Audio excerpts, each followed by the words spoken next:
Hi!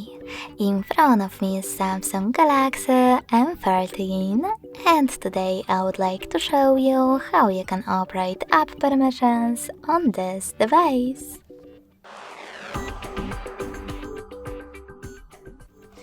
First of all, go into Settings and scroll down to access Security and Privacy. Then scroll down and tap on Privacy.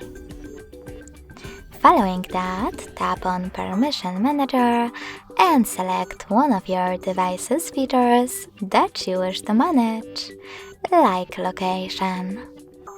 Now click on one of your apps, in my case Chrome, and select the best option for you by clicking on it.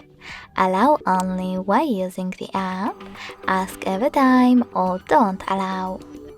I will go with the last one, so in this case I need to choose don't allow anyway in the pop-up.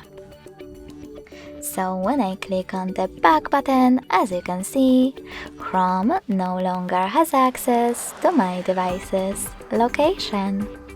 But you can also just click on one of your apps and then click on See All Chrome Permissions at the bottom.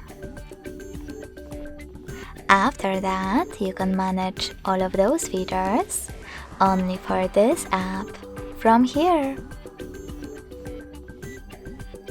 Thanks so much for watching. If you enjoyed this video, smash that like button, comment, and subscribe. Bye!